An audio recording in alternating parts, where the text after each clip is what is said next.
All right, that perfect takeaway.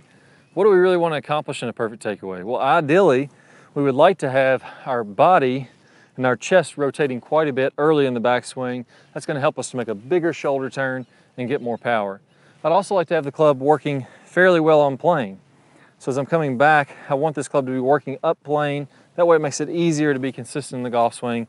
If I drag the club way back inside, my tendency is going to be to reroute it over the top, or if I pick the club way back out of here, I may loop it back to inside too much. So if we can get the good shoulder turn, we can get the club working back on plane, that's going to be a pretty daggone good takeaway. If we can add in a third piece there as a result of this to get a nice weight shift to the right, things are really going to get easy in the golf swing.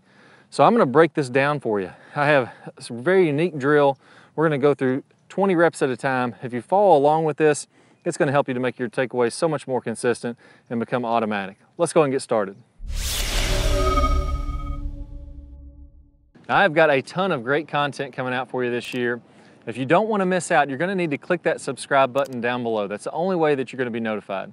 Also, click the thumbs up. That really helps us to grow the channel. And be sure to post your comments down below. I'd love to hear from you. All right, so let's jump right into these drills and start ingraining this. The great thing is you can do these right from your living room. You don't have to go to the driving range, and you can start building a better swing. So first, let's get the feel of the proper rotation of my chest.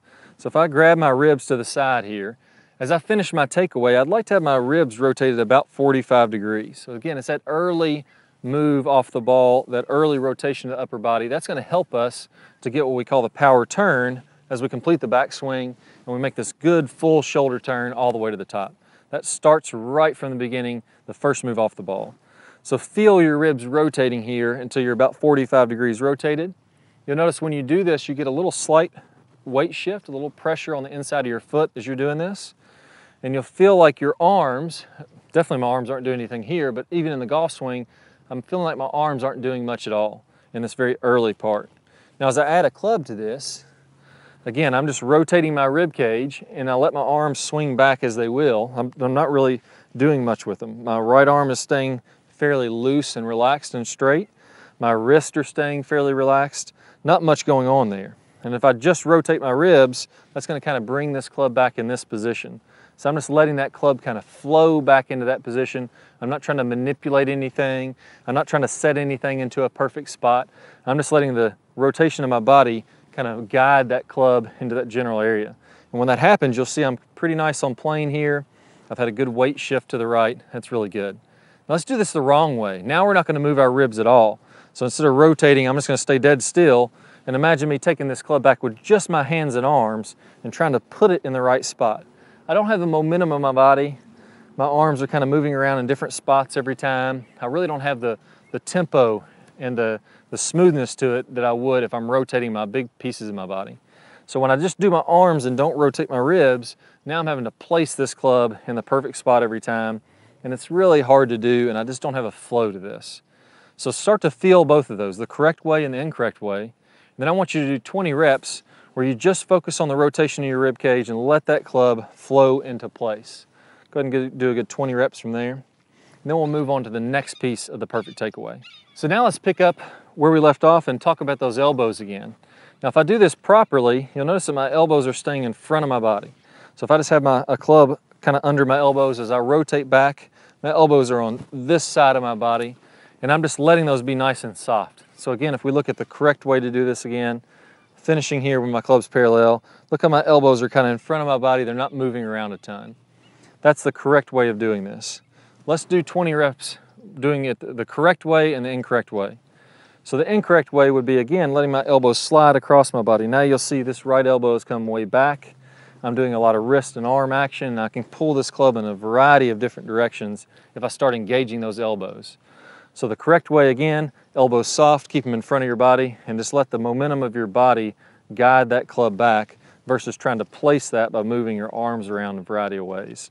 So let's do 20 total reps. Feel the good way and the bad way first.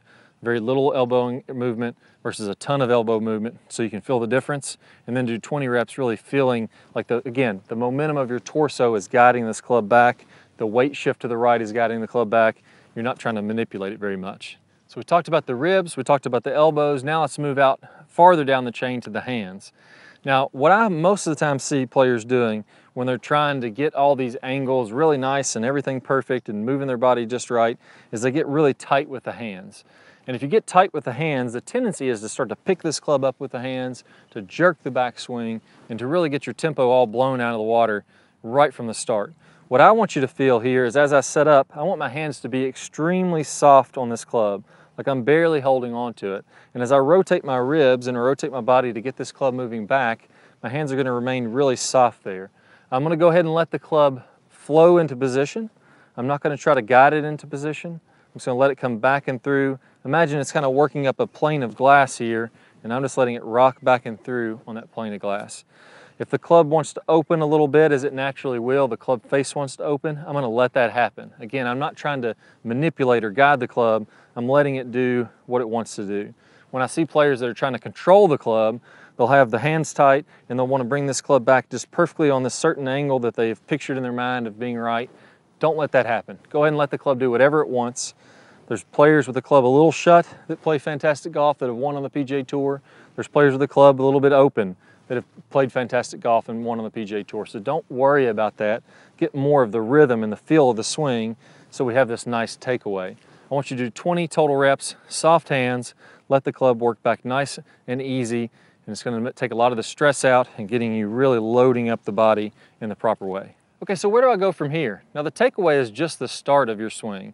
I can have a beautiful looking takeaway, but if I don't finish my backswing and finish my follow through, I'm really not going to hit the ball very well. So we're getting started on the right track by getting that body to move, promoting a better power turn as we call it, but we have to finish that off. And here's what I want you to do.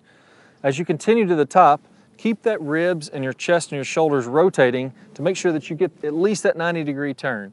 Really feel nice and soft with the hands and arms, complete that backswing, give yourself plenty of time to complete it, and then as you come on through, I want to rotate all the way on around until my chest is nice and high facing the fairway.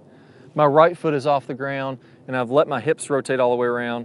And as I'm finishing, I feel like my right shoulder is almost coming around to the fairway there too. If I can do that, I've started this beautiful takeaway position. Let's finish that off with a great power turn, as we call it in the Top Speed Golf system, and a great power turn finish as we come on around. You're going to hit the ball not only more effortlessly, but you're going to hit it farther with more swing speed. That's what I'm going to do in this next video. I have a great bonus for you going over exactly what that power turn is. That's when we really get that good rotation in the backswing coming on through. I found it's one of the biggest indicators of how much swing speed that you can get and how far you can hit the golf ball, and more importantly, making that look pretty effortless when it's happening. And I'm going to play for you one of my best power turn videos, a preview of that. Just click the iCard up on your screen or the link down below in the description, and you'll get instant access to that video. Let's check it out now. Let's get that bigger turn to pair up with this awesome takeaway. You're going to be well on your way. But with the correct technique, we can all hit it with really good distance without a lot of muscular effort. And it all starts out, the very first thing you have to do is get a good powerful turn to load up the body. And it's not only in golf, but in all sports we have to rotate the body at least 90 degrees with the shoulders as you swing to the top. Preferably, we can go even a little bit past 90 to really get loaded up. That's going to allow us to have a lot of power. So we don't just have to look at golf for this. Let's actually look at other sports. They're rotating their body, then they're coming forward. So we have to get that load. We have to get this big shoulder turn to be able to create power in the golf swing. So in this series of videos, I'm going to show you exactly how to do that. That's one of the first keys to getting power, and we're all going to get at least a 90-degree turn, if not more than that. I think you'll be surprised at what you can do. So let's go ahead and get started with the next series of videos, and I'm going to show you how to get this big, powerful turn. All right, guys, so before we go, let's take a look at this in action with some of the top pros. Now here we're looking at Adam Scott, and you're going to see as he rotates to the top, good full shoulder turn. This is pretty typical of what I see with the top pros, a little past 90. Those guys are working on their flexibility, so sometimes they can get to 100 or even 110 degrees.